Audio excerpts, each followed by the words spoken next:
Aku masih tidak percaya aku bisa mengalami kejadian ini.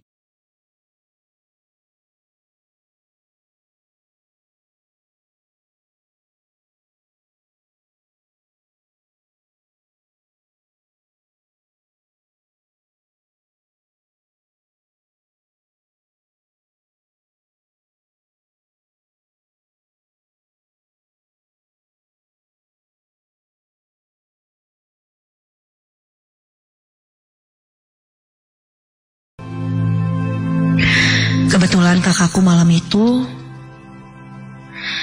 mengabari bahwa ia tidak akan pulang ke kosan karena harus mengerjakan tugas kuliahnya di kosan temannya.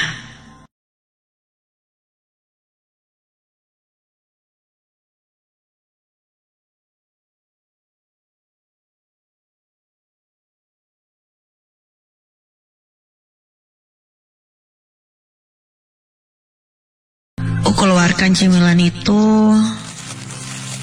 dan menyimpan kantong kreseknya itu juga di meja sebelah tempat tidur. Namun tidak ada acara yang menarik saat itu. Hingga tiba-tiba aku teringat kalau malam itu adalah malam Jumat. Artinya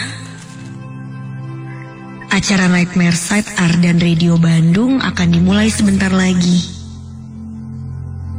Kemudian, karena di sana tidak ada radio, jadi aku pun mencoba streaming untuk mendengarkan Nightmare Side.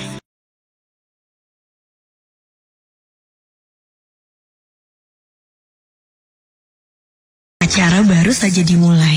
Selamat datang di Nightmare Side. Dan sekali lagi.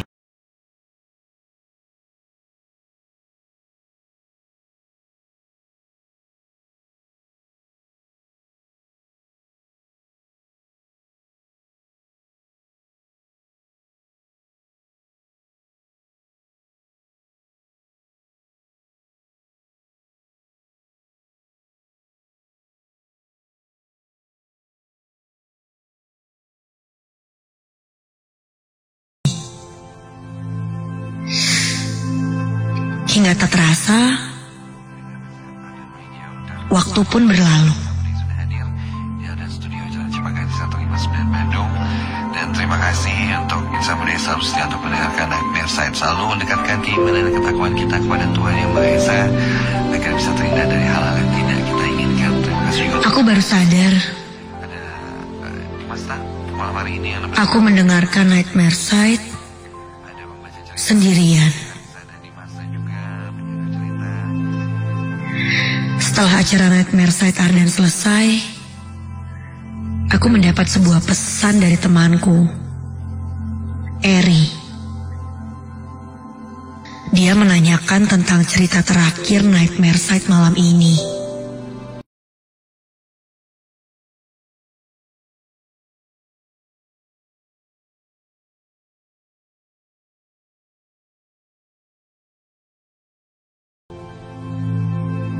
Kemudian aku menceritakannya lewat chattingan. Hingga saat itu, waktu menunjukkan pukul 1 malam.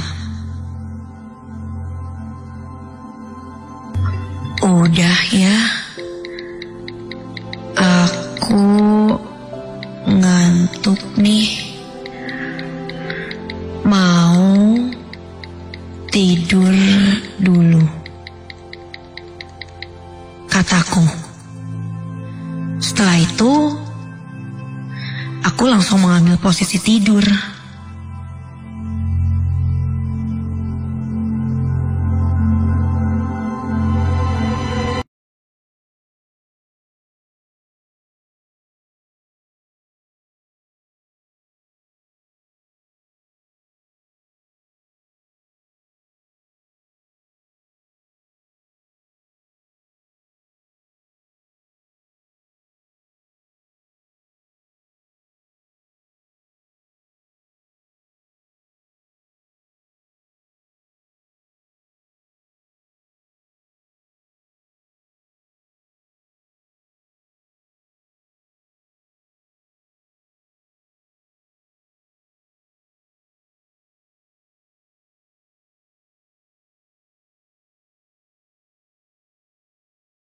bekas cemilanku tadi.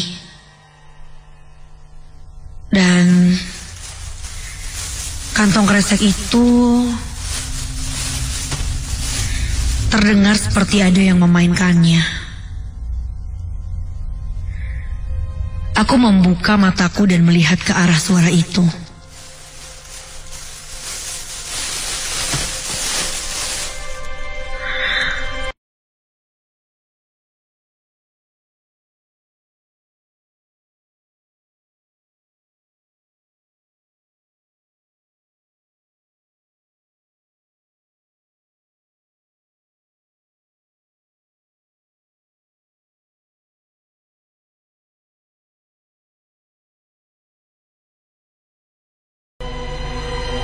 Aku mencoba menepuk-nepuk kresek itu untuk mengusirnya.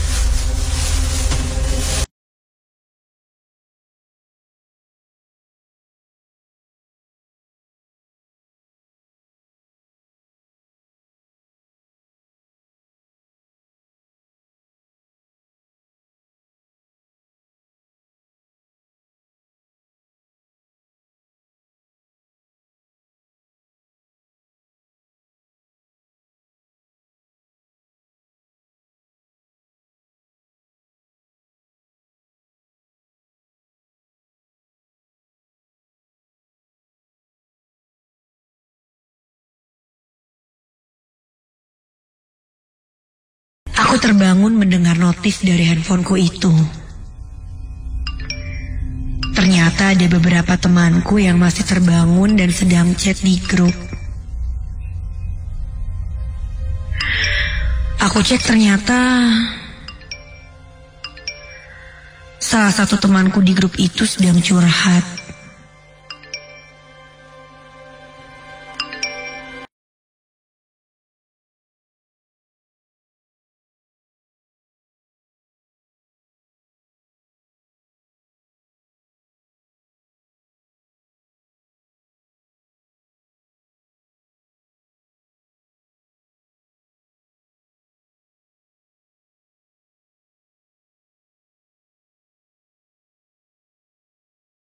Beberapa menit, kulihat jam, ternyata sudah pukul 1:30 malam.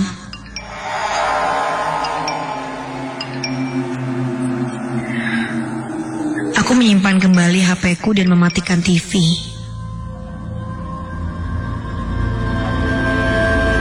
Mencoba tidur lagi.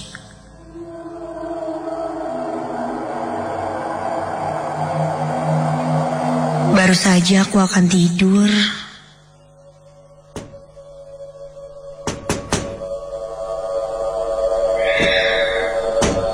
ada suara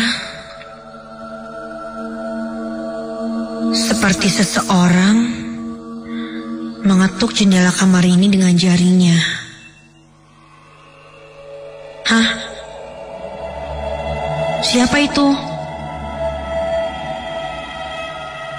Gumamku.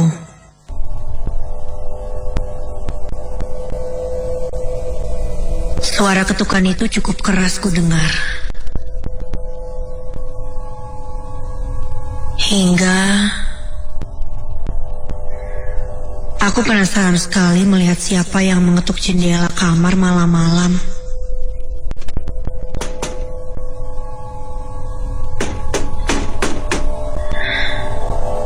Suara itu semakin kencang ku dengar.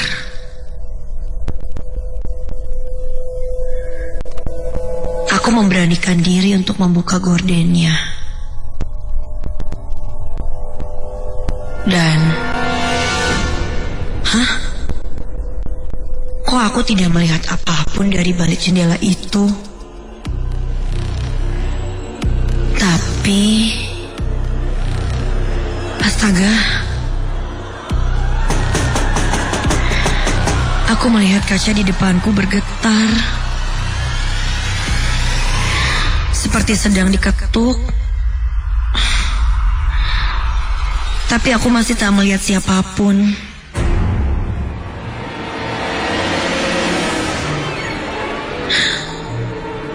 Itu artinya posisiku sekarang tepat berhadapan dengan sesuatu yang tak kasat mata. Ketukan itu tetap terdengar. Diikuti suara seperti menggeram.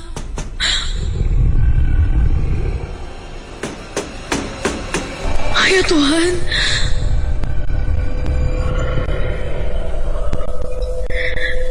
Aku kembali menutup gorden dan kunyalakan TV agar tidak terlalu sepi. Aku kembali ke atas kasur, lalu menyelimuti diriku. Tak berapa lama, suara itu berhenti.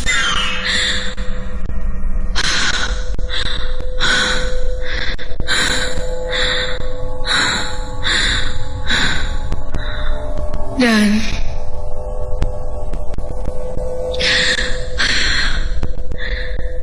kini terdengar lagi suara kantong kresek yang dimain-mainkan.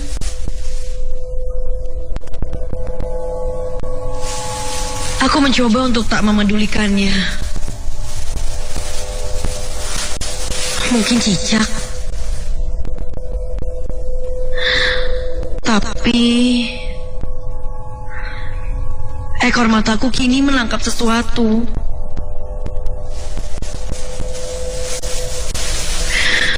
Kantong kresek itu bergerak hingga terjatuh dari atas meja.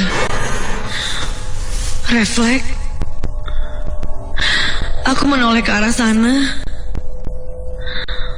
Dan ketika aku tengok, astaga! Apa itu? Muncul menembus tembok dari sebelah meja itu perempuan berbaju putih. Sosok itu berjalan terseok-seok. Aku pun langsung terdiam pura-pura tidak melihatnya. Dia berjalan terseok menuju pintu dengan suara menggeram yang menyeramkan.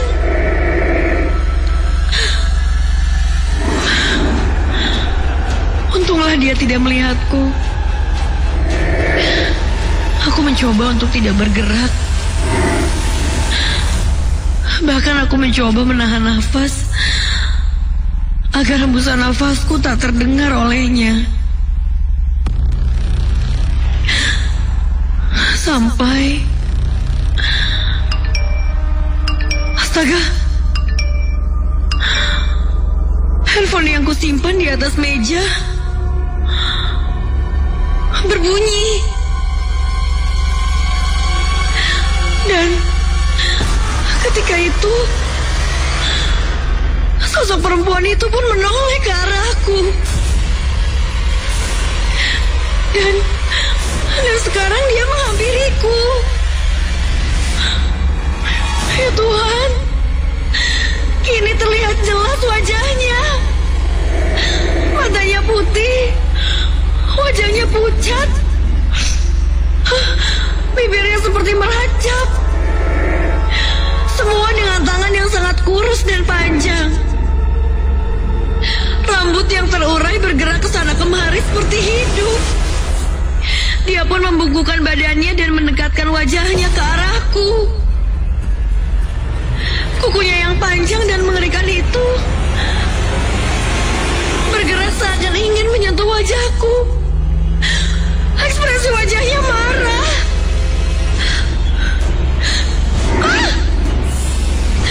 Aku yang ketakutan meringkuk tak berdaya di kasur. Aku tak tahu apa yang harus kulakukan. Aku hanya berdoa agar makhluk itu pergi dari hadapanku. Tak lama, tercium bau seperti rambut terbakar yang menyengat.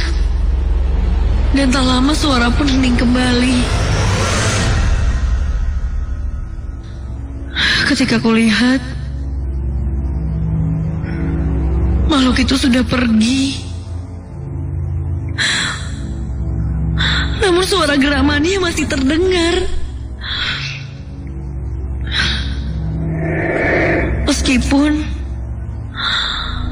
akhirnya suara itu semakin lama semakin menjauh.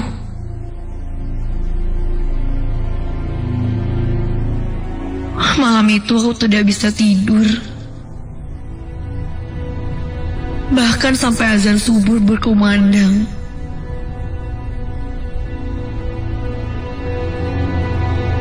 Siang harinya, aku menceritakan semuanya pada kakakku. Dia bilang,